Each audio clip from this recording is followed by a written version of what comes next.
Assalamualaikum warahmatullahi wabarakatuh. Balik lagi di channel Puskesmas Nagrek dalam acara obrolan santai Puskesmas.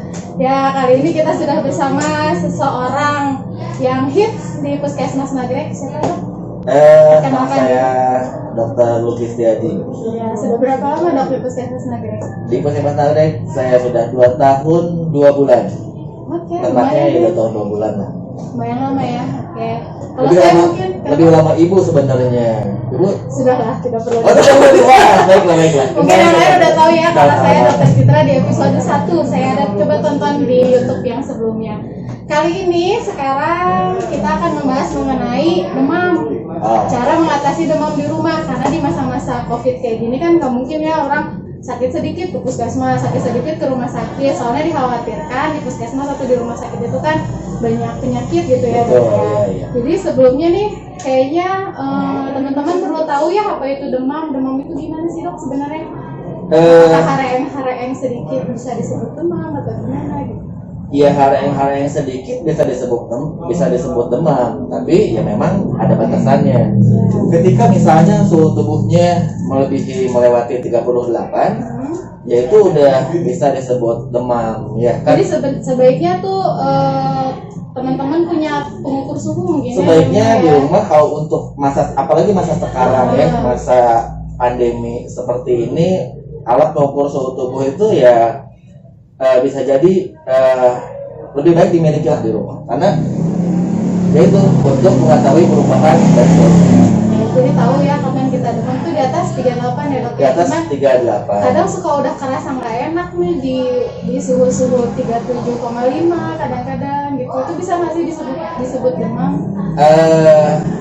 Bisa juga. Jadi memang dalam batasannya kan ada ada subdemam dan lain-lainnya, itu juga sama dong. Karena sebetulnya suhu normal itu sendiri kan 36 ya, ya kan, gitu ya. Suhu normal jadi di kisaran antara 36 ya. Terus demam ini sebenarnya penyebabnya karena apa aja sih? Demam penyebabnya sebetulnya banyak sekali. Akan tetapi yang paling sering di kondisi paling sering kita temukan ini antara virus dan bakteri. Itulah dua yang paling sering yang mendominasi dari demam. Jadi kalau misalnya kita kena virus atau bakteri bisa Karena menimbulkan virus demam atau ya. bakteri bisa menimbulkan demam. Oke, kan gini nih dok ya, di masa pandemi sekarang nih kan nggak mungkin dikit-dikit dibawa ke rumah sakit, demam sedikit dibawa ke rumah sakit. Nah, cara mengatasi demam kalau misalnya kita udah diukur nih suhunya ternyata di atas 38 gitu, atau 37,5, 38 atau bahkan 39 gitu. Nah, cara mengatasi demam di rumah itu seperti apa? Cara mengatasi demam di rumah yang paling mudah dan mudah dan murah bisa didapatkan di setiap rumah buat anak-anak atau bahkan orang dewasa juga sama. Ya. Itu dengan cara kompres tubuh dengan handuk dan air. Nah, tapi di sini dalam konteks ini ya ada air yang kita gunakan itu tidak boleh air dingin. Air es apalagi kan? Air es apalagi gitu kan. Jadi baiknya air hangat atau air panas. Air hangat suam-suam air itu kan. Air hangat suam-suam gitu. Terus selain dikompres gimana, kadang-kadang kan suka belum juga ya. Udah di ini udah kayak namanya demam tinggi gitu, orang berkeringat banyak gitu. Nah, baiknya gimana? Kadang suka ada yang kehausan yang misalnya ketika demam kok gampang haus atau gimana gitu. Iya, betul sekali memang gitu ya. Jadi ketika demam ya metabolisme tubuh meningkat gitu kan ya. Cairan kan tubuh juga berusaha untuk mendinginkan badan sendiri kan. Salah satunya ya dengan mengeluarkan keringat agar melepas panas. Tapi konsekuensinya ketika kita mengeluarkan keringat banyak, jangan salah, di situ juga bisa terjadi dehidrasi gitu. Jadi makanya harus minum yang banyak. Kalau misalnya bagusnya minum tuh kan kadang-kadang menyebutkan merek tuh cairan-cairan elektrolit kayak gitu boleh nggak sih? Atau baiknya air putih aja gitu diperbanyak? Atau air putih sebenarnya tidak cukup. ya. Karena ya kalau tanpa Murah, gejala yang air putih lain gratis udah lagi. cukup lah. Oke, jadi usahain minum air putih yang banyak, dikompres Air air putih yang hangat, banyak. suam-suam kuku gitu. Terus kadang kan kalau misalnya demam kan kelihatannya menggigil nih ya, Iya. jaket atau selimut itu gimana dok? Kalau untuk itu? Nah, kalau untuk ini baiknya jangan kalau apa namanya ya, jangan terlalu apa tuh kalau kata orang Sunda mah dibagudeg dikekep. Nah, ada dikekep gitu ya. Jadi sebisa mungkin ya berpakaian seperti biasa. Mungkin yang Oh, menyerap keringat. Yang menyerap keringat salah satunya gitu. Terus ketika tidur juga selimutnya bukan selimut yang tebal, selimut kain biasa Secukupnya aja. Secukupnya untuk aja. menahan dingin ya. Betul, ya. Takutnya nanti ngelekep gitu malah tambah Oh yang panas gitu nggak ya. nambah panas, nambah keluar banyak cairan, nambah dehidrasi. Terus kalau misalnya itu sudah dilakukan nih dok, hal-hal yang tadi sudah dilakukan, boleh nggak sih dikasih obat di rumah? Boleh dikasih obat di rumah, tapi Sementara gitu misalnya sebelum Wah, kita ke sementara. puskesmas atau ke rumah sakit. sebelum pemeriksaan ke dokter, Iya. misalnya pemeriksaan lanjutan boleh. Tapi ya harus pastikan juga ada baiknya ya saat pemberian obat suhunya juga harus dilakukan. Jadi ketika suhunya lewat 38 gitu atau mendekati 38 bolehlah dikasih buat penurun panas. Apa sih dok biasanya kalau penurun panas yang aman kira-kira buat di rumah? Penurun yang aman di rumah paracetamol. Dan Mungkin dosisnya cuma tinggal dilihat aja mungkin dosisnya ya, tinggal dilihat di kemasannya. sesuai dengan usia mungkin Bisa ya. disesuaikan dengan ya untuk sementara waktu disesuaikan dengan usia, dengan rate usia. Jadi yang paling aman adalah paracetamol dulu ya. Paracetamol. Oke, sekarang kita beralih ke mitos karena banyak sekali nih di masyarakat mitos-mitos mengenai demam ya. Mudah-mudahan ini juga bisa menjawab pengetahuan. Jadi katanya nih kalau kita kehujanan, ngomongnya agak Iya. Oke, sekarang kita akan membahas mengenai mitos tentang demam di kadang-kadang di masyarakat masih banyak ya yang mengira demam tuh begini, demam tuh begitu. Sekarang mitos yang pertama. Gini dok, ada mitos katanya kalau misalnya kita kehujanan, kebasahan, kedinginan itu bisa bikin demam. Itu sebenarnya gimana sih? Itu sebenarnya mitos juga sebenarnya kan. Tapi ada tapinya. Jadi gini, kenapa mitos? Karena ya penyebab demam itu sendiri kan tadi kembali lagi ya, demam itu kalau nggak kena bakteri, kena virus lah ya yang paling banyak melayan gitu kan salah satunya. Cuman kondisinya ketika misalnya kita dalam kedinginan yang lama gitu ya, terus basah-basahan yang dalam waktu yang cukup lama gitu ya, ditakutkan atau dikhawatirkan nantinya akan menurunkan daya imunitas tubuh kita. Ketika daya tahan tubuh kita menurun karena kedinginan, karena yang tadi dari kelamaan itu, nanti virus dan bakterinya jadi mudah menyerang. Nah seperti itu. Jadi kalau misalnya semata-mata karena kedinginan atau Kehujanan kehujanan mah sih itu enggak. nggak bikin Enggak. langsung demam gitu. Langsung demam enggak. Kecuali kalau misalnya kehujanan dari sini ke Jakarta naik motor, nah gitu lah misalnya ya. Oke. Gitu. Sip. Jadi mending neduh ya. Mending itu dulu atau hujan-hujan, kopi-kopi gitu ya. Dan anget. Terus Oke. apa tuh, apa Terus tuh? yang kedua nih, katanya Gimana, ada gimana? mitos tentang kalau misalnya lagi demam harus dikompresnya pakai RS biar cepet-cepet turun, atau ada yang bilang dikompres pakai bawang, itu gimana tuh dok? Sebetulnya jadi zaman dulu memang itu dikompres pakai RS dan memang begitu. Oke. Tapi setelah dunia kedokteran makin maju dan makin lain-lain, penelitian dan lain-lain, ternyata bukan begitu juga. Jadi dikompres itu kalau untuk air itu ya menggunakan air hangat, suap-suap kuku lah gitu ya. Mungkin yang setara Betul. dengan suhu tubuh normal. Yang setara dengan ya. suhu tubuh normal. Terus kalau pakai bawang sebenarnya boleh Pakai nggak sih? bawang Sah-sah aja mungkinnya, cuman sah-sah aja, tapi untuk penelitian, untuk penelitian dan gimana? lain-lainnya memang belum ada ininya ya, belum ada jurnalnya atau Oke. ininya.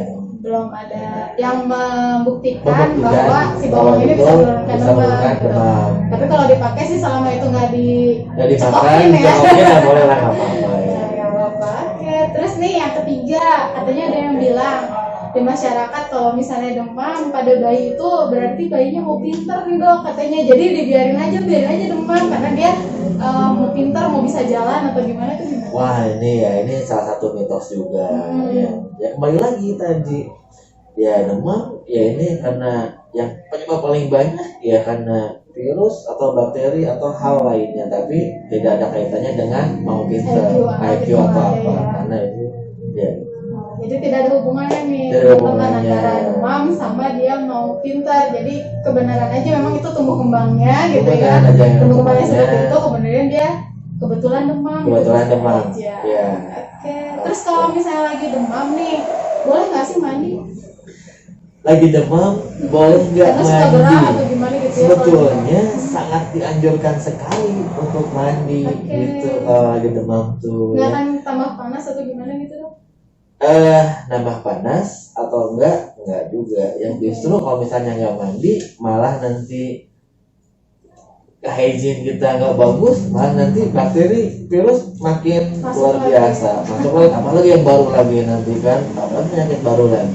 Baiknya gimana tuh kalau misalnya demam pakai mandinya nah ini kembali lagi yang tadi lagi gitu kan, mandinya sama kayak dikompres pakai air hangat lagi. Baiknya begitu.